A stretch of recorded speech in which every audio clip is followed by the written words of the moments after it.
let's take a little break from our march towards Halloween. Instead of a Halloween story today, we have a short story by a man named Herman Melville. Herman Melville, the same one that wrote Moby Dick, also wrote a few short stories, and among those is today's story. Today's story is good for learning English, so read along if you can. Slow the playback to 50% or 75% on YouTube, or listen at full speed on YouTube or any one of the podcast platforms that you may be using regularly. Here is Bartleby by Herman Melville. I'm an old lawyer, and I have 3 men working for me. My business continued to grow, and so I decided to get one more man to help write legal papers. I have met a great many people in my days, but the man who answered my advertisement was the strangest person I have ever heard of or met. He stood outside my office and waited for me to speak. He was a small man, quiet and dressed in a clean but old suit of clothes. I asked him his name. It was Bartleby. At first, Bartleby almost worked himself too hard writing the legal papers I gave him. He worked through the day by sunlight and into the night by candlelight. I was happy with his work, but not happy with the way he worked. He was too quiet. But he worked well, like a machine, never looking or speaking. One day, I asked Bartleby to come to my office to study a legal paper with me. Without moving his chair, Bartleby said, "I do not want to." I sat for a short time, too surprised to move. Then I became excited. "You do not want to? What do you mean? Are you sick? I want you to help me with this paper." "I do not want to." His face was calm. His eyes showed no emotion. He was not angry. This is strange, I thought. What should I do? But the telephone rang, and I forgot the problem for the time being. A few days later, 4 long documents came into the office. They needed careful study, and I decided to give one document to each of my men. I called, and all came to my office, but not Bartleby. "Bartleby, quick, I'm waiting." He came and stood in front of me for a moment. "I don't want to," he said, then turned and went back to his desk. I was so surprised I could not move. There was something about Bartleby that froze me, yet at the same time made me feel sorry for him. As time passed, I saw that Bartleby never went out to eat dinner. Indeed, he never went anywhere. At 11 o'clock each morning, one of the men would bring Bartleby some ginger cakes.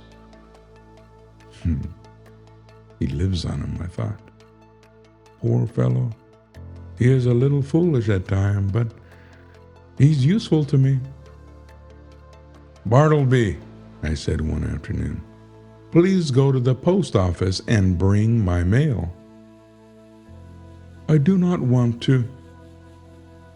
I walked back to my office, too shocked to think. Let's see. The problem here is, one of my workers, named Bartleby, will not do some of the things I ask him to do. One important thing about him, though, he is always in his office. One Sunday, I walked to my office to do some work. When I placed the key in the door, I couldn't open it. I stood, a little surprised, then called, thinking someone might be inside. There was Bartleby. He came from his office and told me he did not want to let me in.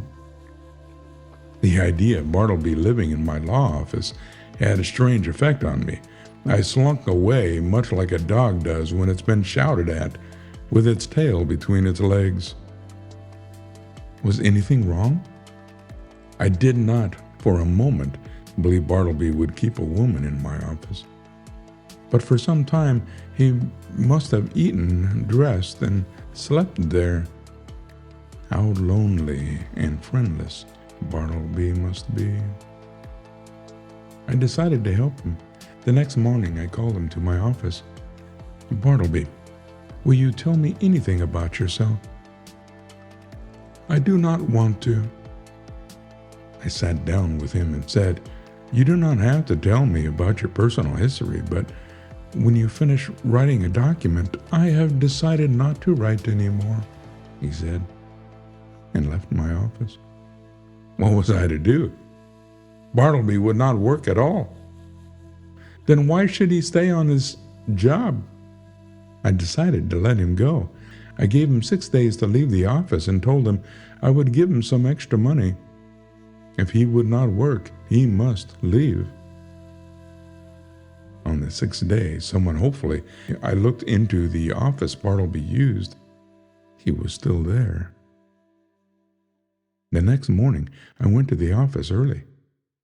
All was still. I tried to open the door, but it was locked. Bartleby's voice came from inside.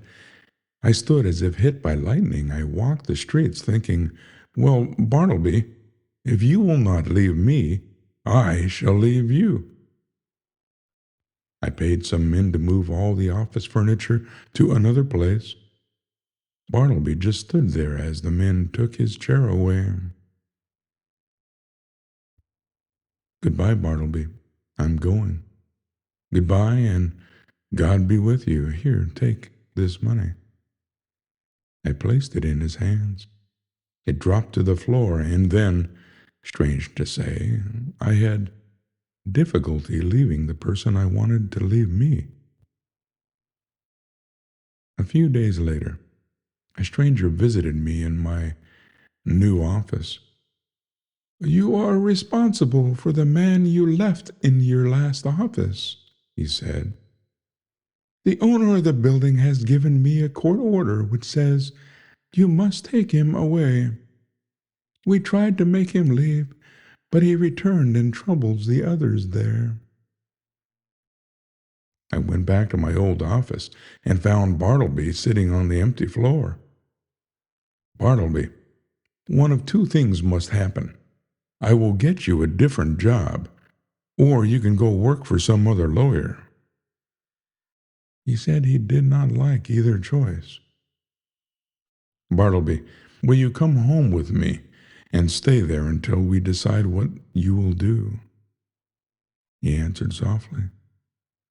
No, I do not want to make any changes. I answered nothing more. I fled. I rode around the city and visited places of historic interest, anything to get Bartleby off my mind. When I entered my office later, I found a message for me. Bartleby had been taken to prison. I found him there, and when he saw me, he said, I know you, and I have nothing to say to you. But I didn't put you here, Bartleby. I was deeply hurt. I told him I gave the prison guard money to buy him a good dinner. I do not want to eat today, he said. I never eat dinner. Days passed, and I went to see Bartleby again. I was told he was sleeping in the prison yard outside. Sleeping? The thin Bartleby was lying on the cold stones. I stooped to look at the small man lying on his side with his knees against his chest. I walked closer and looked down at him. His eyes were open. He seemed to be in a deep sleep. Won't he eat today either, or does he live without eating? The guard asked. Lives without eating, I answered, and closed his eyes. He is asleep, isn't he? The guard said. With kings and lawyers, I answered. One little story came to me some days after Bartleby died. I learned he had worked for many years in the post office. He was in a special office that opened all the nation's letters that never reached the person they were written to. It is called the dead letter office. The letters are not written clearly, so the mailman cannot read the addresses. Well, poor Bartleby had to read the letters to see if anyone's name was written clearly so they could be sent. Think of it. From one letter, a wedding ring fell. The finger it was bought for perhaps lies rotting in the grave. Another letter has money to help someone long since dead. Letters filled with hope for those who died without hope. Poor Bartleby. He himself had lost all hope.